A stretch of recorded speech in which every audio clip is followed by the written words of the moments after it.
Hey everyone, I'm going to take a break from the happy ones for a little while and do a 3, maybe 4-part thing of the Zapata letters.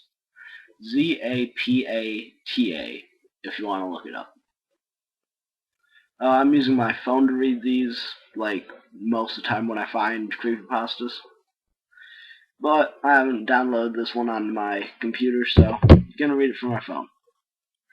The Zapata letter is a series of short, handwritten correspondence from an unknown benefactor to one Richard Zapata, a relatively unknown photographer living in Greenwich Village, New York.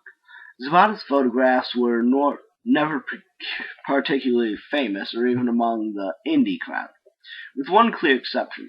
A great day of photography is, unsurprisingly, luck. One must be in the right place at the right time.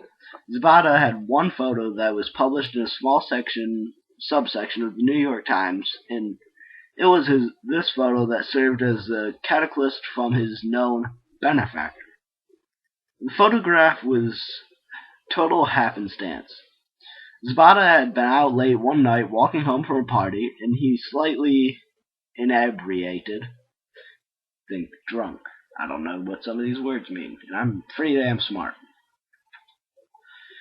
It was around 5 a.m. and light, but before sunrise. Zapata happened to catch an unremarkable street corner just as the street lights went out and just before the sun rose, creating a play with the fog and light just pretty enough to earn filler space. Within 1 week of his publication, Zapata received the first letter, and every letter afterwards was received exactly 1 week in succession without fail. Dear Zapata, there is a captured magic in your photograph, stolen beauty, benefactor. No written address was given in the letters, as all were following letters was signed simply as benefactor. The second letter. Dear Zapata, perhaps you do not understand. Beauty is not a renowned resource. Benefactor. The third letter. Dear Mr. Zapata, you continue to take photographs. Not that it matters. What you have stolen from me can never be returned. Benefactor. Dear Mr. Zapata, there is no more beauty for me. Dear Zapata, I must take something from you, then. Benefactor. 5 weeks from the initial correspondence, and therefore 5 weeks later, Zapata presented the letters to the New York Police Department for assistance, believing the fifth letter to be a threat. While the police did not take Mr. Zapata too seriously, the postage stamps were traded to Greenwich Village Post, which services over 10,000 people. The chances of tracing them were absurd, and after 2 days of police surveillance, Mr. Zapata was left on his own. Dear Mr. Zapata, oh, this is 6th letter. Dear Mr. Zapata, I am made death, destroyer of worlds.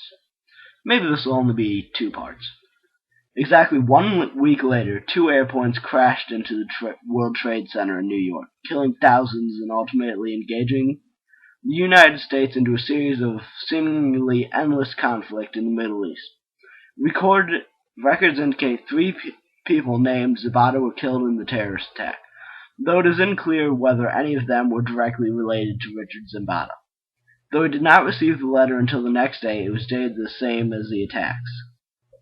Dear Mr. Zapata, do not doubt that this is my handiwork, but that your hands bear blood. It is unclear why, at this moment in time, that Mr. Zapata did not bring the 7th letter to the police, as it certainly would have taken much more seriously. A full-scale investigation may have been launched. Perhaps the contents of the letter and its implication were too heavy to share. The 8th letter. Dear Mr. Zapata, there is nothing left for you to steal. ATM receipts and records indicate that in the week following the 8th letter, Mr. Zapata purchased 4 cameras, 36 rolls of film, and an excessive amount of developing equipment, all from different locations. Dear Mr. Zapata, I have no more pretty words or empty threats for you. You stole a piece of private beauty that can never be returned, and for that I have responded by stealing all the beauty from your world. I have left you a world of war, free of foggy streets and slow sunrises. The future to come is bleak at best, hell at worst. It will have no semblance of a soul. This I have done because of your theft, and you continue to steal things of no value. Benefactor. Investigators of the incident surrounding the Zapata letters have lingered heavily on the ninth letter, mainly because of its length. In it, we see a personal side of Mr. Zapata's benefactor, and the previous accusations lose their strength of analogy, anger, or almost selfishness. Petty tone. While the accepted standpoint is that Zapata wrote the letters to himself, those few that disagree cite the ninth letter's description of the future. When Zapata's apartment was finally investigated 2 weeks after the ninth letter, thousands of developed photographs were found all over the small studio. Photographs of everything from pencils to skyrises, hanging out from focus to the breathtaking beauty that tireless production does not reflect the psyche of one who sees no future. The 10th letter. Dear Mr. Zapata, no more.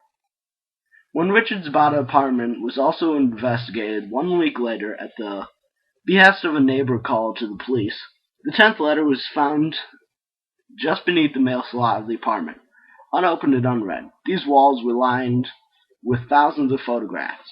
Recently developed, Zapata was found later in a makeshift dark room at the back of the apartment.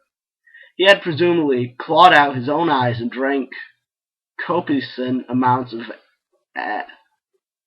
acetic acid used to develop photographs, resulting in his death. The most common conclusion is that Zapata believed he had achieved some perfection in the first photograph of a street corner, and that, unable to match it, he had vented his frustration in a series of bizarre letters and finally, a horrendous suicide. The conclusion is all well and good, except that one detail seems to challenge it. There were no traces of blood or flesh under Zapata's fingernails, no scratch marks around his eye sockets, and it seems as if they were removed with surgical precision from a position above the photographer. Of course, this is just as unlikely as 3 locks on the door into the apartment were locked from the inside.